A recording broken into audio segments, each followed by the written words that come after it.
بسم اللہ الرحمن الرحیم۔ السلام علیکم ناظرین، قرآن مجید اللہ تعالیٰ کی آخری کتاب ہے جو آخری نبی جناب محمد رسول اللہ صلی اللہ علیہ وسلم پر نازل ہوئی ہے۔ قیامت تک کوئی اور کتاب نازل نہ ہوگی۔ یہ زندگی کا وہی دستور کن ہے جو ہمارے آبائے اولین کو ملا تھا۔ اسے دوسری آسمانی کتابوں کا آخری اور دائمی ایڈیشن بھی کہا جا سکتا ہے۔ ابتدائے نزول سے آج تک بلا کسی تغیر اور تبدیل سے باقی ہے۔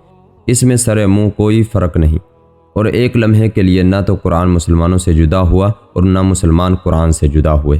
اس میں باطل کے دروازے کی گنجائش نہیں ہے۔ آسمانی کتابوں میں قرآن مجید کو ہی یہ خصوصیت بھی حاصل ہے کہ یہ قیامت تک اپنی اصل حالت پر رہے گا۔ خود اللہ تعالیٰ نے اس کی حفاظت کی ذمہ داری لی ہے۔ ایک جگہ اللہ رب العالمین نے بڑے ہی زوردار انداز میں ارشاد فرمایا، پھر ہم پر ہی اس کا بیان بھی ہے۔ قرآن مجید کا نزول ضرورت و حاجات کے مطابق تھوڑا تھوڑا ہوتا رہا۔ کبھی ایک آیات، کبھی چند آیات نازل ہوتی رہیں۔ نزول کی ترتیب موجود ترتیب کے بالکل الگ تھی۔ ناظرین، آج کی اس ویڈیو کے اندر ہم آپ کو قرآن مجید کی حفاظت کے بارے میں بتائیں گے، اور قرآن مجید ایک عالمگیری کتاب ہے، اور قرآن مجید کی جمع و تدوین کے مراحل بھی بتائیں گے، اور نبی کریم صلی اللہ علیہ وسلم کے دور میں قرآن مجید کی تدوین کا طریقہ بھی بتائیں گے۔ ناظرین، ویڈیو بڑی ہی دلچسپ ہونے والی ہے۔ ناظرین سے گزارش ہے کہ ویڈیو کو آخر تک سکپ کیے بغیر سنیے گا۔ ناظرین، الفاظ قرآن قرأتن سے ہے، جس کے معنی پڑھنے کے ہیں، چونکہ قرآن مجید ایسی واحد کتاب ہے جو دنیا میں سب سے زیادہ پڑھی جاتی ہے، اس لیے اسے قرآن کہا جاتا ہے۔ قرآن مجید اللہ تعالیٰ کی آخری کتاب ہے جو اس نے اپنے آخری نبی جناب محمد رسول اللہ صلی اللہ علیہ وسلم پر نازل فرمائی۔ یہ اللہ تعالیٰ کا کلام ہے جو اللہ تعالیٰ کے مقرب فرشتے حضرت جبرائیل علیہ السلام کے ذریعے سے نازل ہوا۔ قرآن مجید کو اللہ تعالیٰ نے تقریباً 23 سال کے عرصے میں آہستہ آہستہ حالات و واقعات کی ضرورت کے مطابق نازل فرمایا۔ یہ کتاب قیامت تک آنے والے مسلمانوں کے لیے رشد و ہدایت اور رہنمائی کا ذریعہ ہے۔ یہ قرآن مجید کا معجزہ ہے کہ اسے پڑھنے والا اکتاہٹ کا شکار نہیں ہوتا، بلکہ اسے ہر لمحہ نئی لذت اور سرور حاصل ہوتا ہے۔ ناظرین، قرآن مجید کی حقانیت کی یہ دلیل ہے کہ اس کا ایک ایک حرف 14 صدیاں گزرنے کے باوجود بھی محفوظ ہے۔ قرآن مجید کے الفاظ کی طرح اس میں بیان کی گئی معلومات بھی قرآن مجید کے اعجاز کی دلیل ہے۔ قرآن مجید دنیا کی وہ واحد کتاب ہے جو آج تک اس طرح محفوظ ہے جس طرح نازل ہوئی تھی۔ قرآن مجید قیامت تک آنے والے مسلمانوں کے لیے ہدایت اور رہنمائی کا ذریعہ ہے، چنانچہ اللہ تعالیٰ نے اس کی حفاظت کی ذمہ داری خود لی ہے۔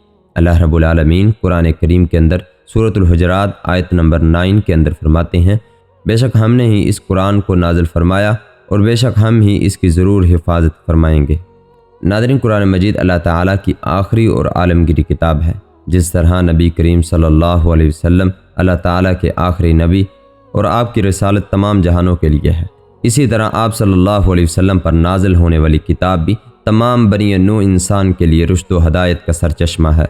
قرآن مجید کسی خاص قوم یا وقت کے لیے نہیں آیا، بلکہ قیامت تک کے تمام مسلمانوں کے لیے رہنمائی کا ذریعہ ہے۔ نبی کریم صلی اللہ علیہ وسلم کی حیات طیبہ میں ہی اکثر صحابہ کرام کو قرآن مجید زبانی یاد تھا۔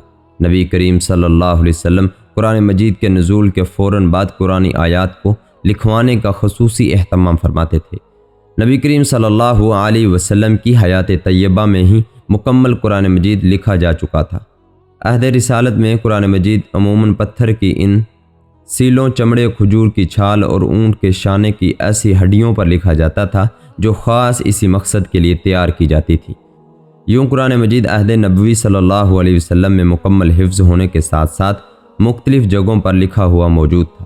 نبی کریم صلی اللہ علیہ وسلم کی زندگی میں اگرچہ قرآن مجید مکمل کتابی شکل میں موجود نہ تھا، تاہم حکومتی سرپرستی میں قرآن مجید کی نشر و اشاعت کا آغاز نہیں ہوا تھا۔ قرآن مجید کو سرکاری سرپرستی میں جمع کرنے کی ضرورت حضرت ابوبکر صدیق رضی اللہ تعالیٰ عنہ کے دور خلافت میں اس وقت محسوس ہوئی جب جنگ یمامہ میں قرآن مجید کے سینکڑوں حفاظ کرام شہید ہو گئے۔